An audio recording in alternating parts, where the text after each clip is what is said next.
Assalamualaikum, pagi masih dalam suasana Idul Fitri. Saya ingin ngobrol lagi soal apakah normal hidup dalam new normal itu. Perdebatan terminologi, kita saja atau kita langsung saja kepada fakta dan kenyataan bahwa memang ada satu kekuatan besar yang mendrive perubahan di dalam hidup kita.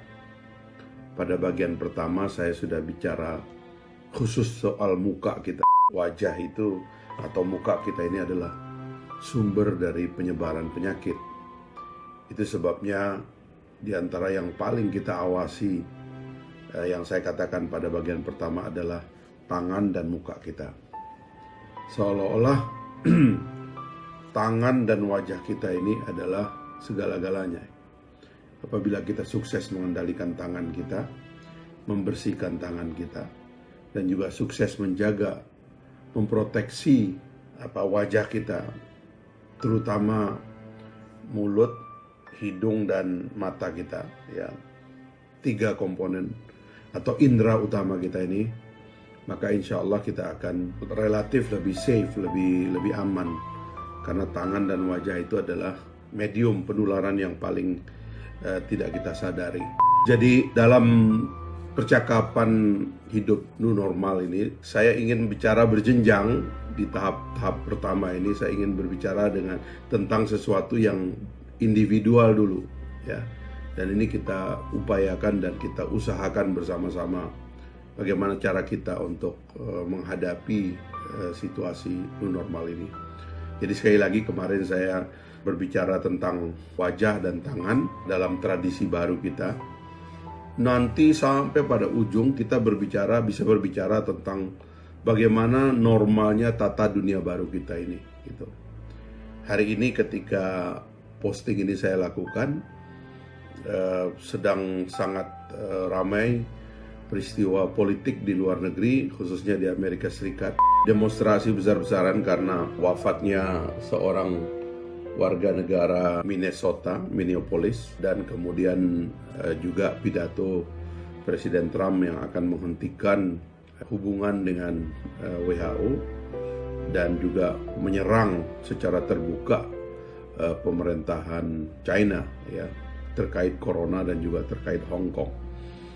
Nanti kita akan berbicara tentang tata dunia baru, tapi sekarang ini coba kita dekati persoalannya dengan apa yang ada di dalam diri kita sendiri. Sebab pada akhirnya kalau menurut saya, semua ini adalah nanti bergantung kepada daya tahan kita secara pribadi.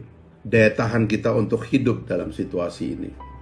Itu sebabnya saya kemarin mulai dari yang sifatnya physical, ya. Dan coba kita lanjutkan sedikit sekarang dengan sesuatu yang juga physical.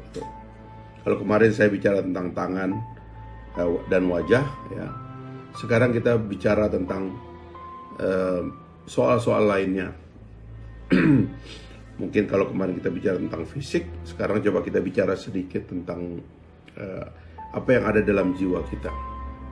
Sebab kalau kita belajar dulu komponen dari manusia itu, ada bodinya, ada fisiknya, yang juga harus dipelihara kesehatannya secara maksimal dengan kebiasaan hidup yang baik, ya, makan makanan yang baik, ya, berolahraga secara rutin, lalu kemudian menjaga ritme hidupnya supaya ada hak-hak untuk beristirahat, ya, ada waktu bekerja, ada waktu sedikit memforsir, tapi ada juga waktu untuk beristirahat supaya keseimbangan tubuh kita secara fisik itu dapat kita jaga. Tapi yang juga lebih penting daripada itu adalah yang non-fisik. Yang non-fisik ini paling tidak ada pikiran kita dan ada jiwa kita. Nah, kalau pekan lalu saya berbicara tentang fisik, ya, mungkin saya tambahkan sedikit terkait fisik. Itu adalah bagaimana kita merutinkan kegiatan berolahraga dan menjaga apa yang kita makan dan apa yang kita masukkan ke dalam tubuh kita secara umum, baik melalui minuman dan lain-lain sebagainya. Termasuk apabila kita mampu berhenti untuk merokok misalnya, tentu akan baik, sebab semua riset mengatakan rokok itu tidak baik. Nah, itu teman-teman yang fisik sifatnya. Nah, yang non fisik ini saya kira adalah kesehatan jiwa. Salah satu yang di-attack oleh virus ini karena sifatnya yang tidak bisa dibaca secara kasat mata. Dia diteliti di bawah mikroskop yang sangat kecil, dan kemudian para saintis ilmuwan juga punya kajian yang terus-menerus berkembang gitu.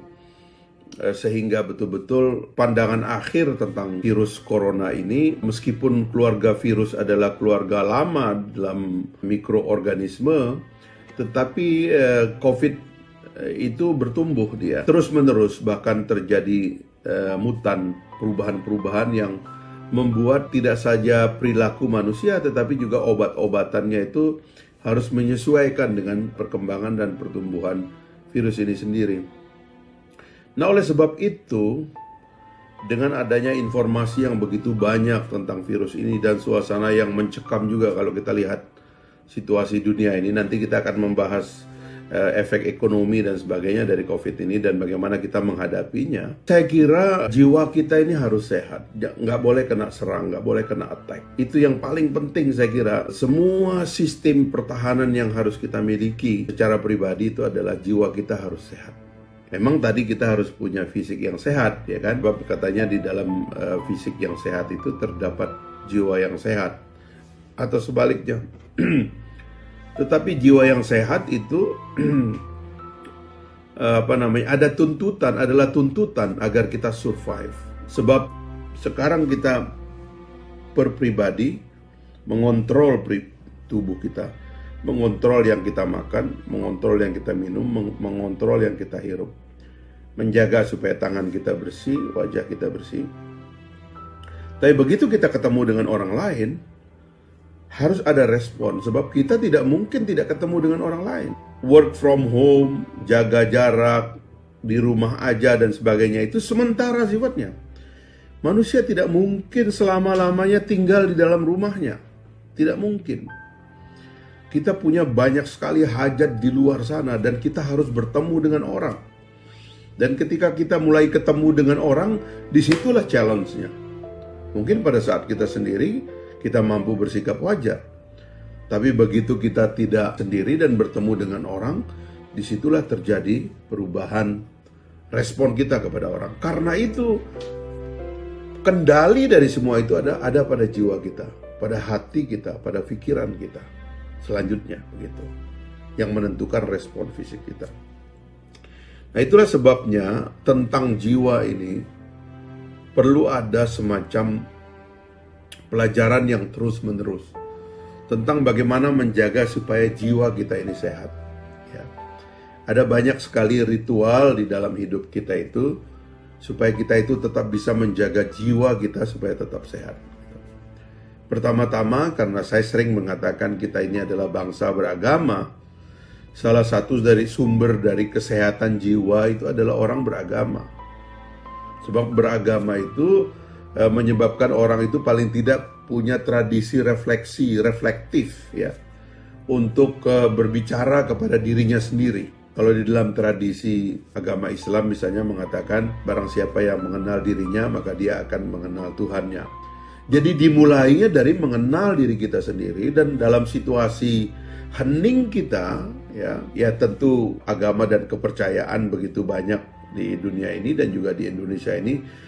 Tapi refleksi tentang diri kita, membaca diri kita, evaluasi dan merenung tentang diri kita, itu salah satu dari cara kita menjaga kesehatan jiwa kita.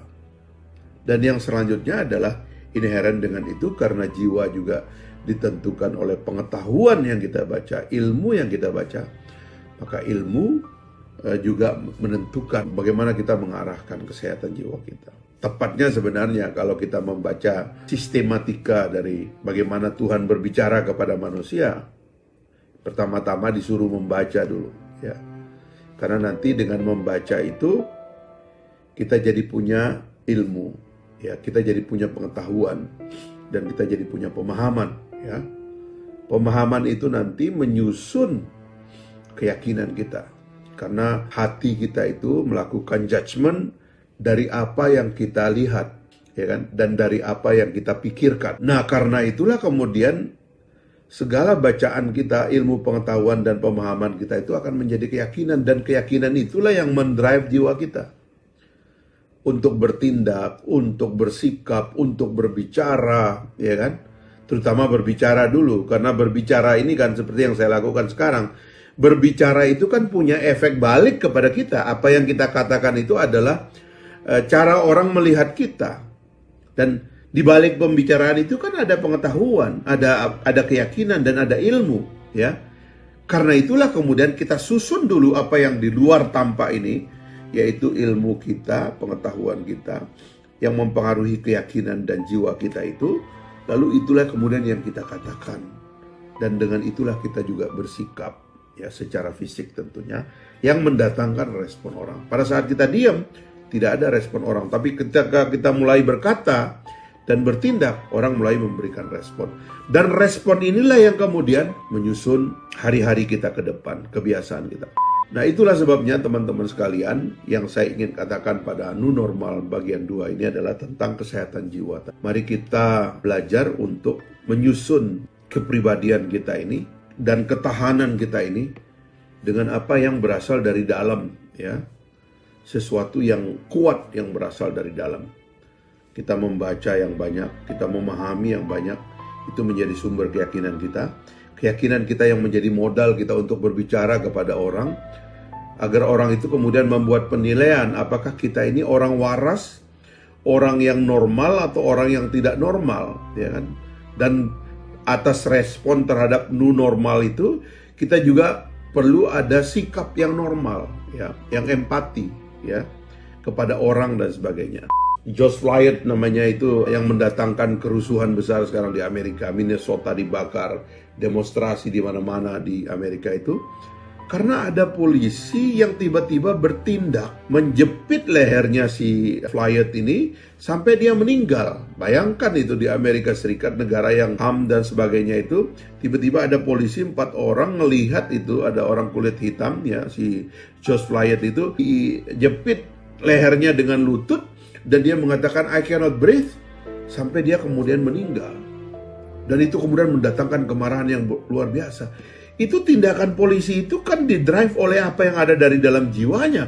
Kok bisa-bisanya dia melakukan penyiksaan dan kemudian membunuh seperti itu, ditonton oleh kamera dan sebagainya, lalu kemudian mendatangkan kemarahan. Hati-hati. Ini soal tindakan yang adanya dan datangnya dari dalam. Karena itu kesehatan jiwa dan menjaga diri dalam new normal itu, terutama kepada para pejabat, itu harus hati-hati. Dan sekali lagi, berangkatnya dari diri kita sendiri, dari dalam sendiri. Itulah teman-teman sekalian yang saya ingin ajak, ya, pada 2 video ini. Yang pertama adalah apa yang secara fisik harus kita jaga menghadapi new normal ini. Ketahanan kita berasal dari kesehatan fisik kita. Jaga tangan kita, jaga wajah kita, jaga tradisi hidup kita, jaga olahraga kita. Yang kedua ini adalah tentang kesehatan jiwa. Jaga apa yang kita baca, ya, karena bacaan itu akan mendatangkan pemikiran, datangkan ilmu pengetahuan, dan datangkan keyakinan. Dan kemudian keyakinan inilah yang akan kita katakan, ya, menjadi sumber dari perkenalan kita, kehidupan kita, pertemuan kita. Bahkan juga dalam arti yang kasar saya mengatakan sumber mata pencaharian kita. Karena bagaimana kita berbicara, begitulah respon rezeki itu datang kepada kita. Orang itu bertemu dengan kita. Dari laku dan dari tindakan kita, dari ucapan kita. Jaga kesehatan jiwa, jaga bacaan kita, jaga apa yang menjadi fisik dan kekuatan kita. 2 hal ini terutama akan menjadi daya tahan kita ke depan. Jangan terlalu peduli dengan ada yang di luar dulu. Kita belum tahu ini negara ini bisa survive atau tidak, ekonomi dunia akan jatuh atau tidak, kita nggak tahu ini. Yang penting dan paling kita tahu adalah apa yang datang dari dalam dulu. Ini yang kita perkuat, kita dulu. Paling tidak jangan jadi masalah. Kalau kita nggak bisa menjadi solusi, jangan jadi masalah. Kita dulu yang harus punya daya tahan, harus punya kekuatan untuk menjadi yang terbaik, menjadi diri kita sendiri dan menjadi yang terbaik. Supaya hari-hari ke depan kita lalui dengan survive. Ada banyak hal lain nanti yang akan kita bahas dan akan saya usulkan begitu. Tapi yang pertama 2 bagian ini dulu adalah tentang apa yang ada dari diri kita.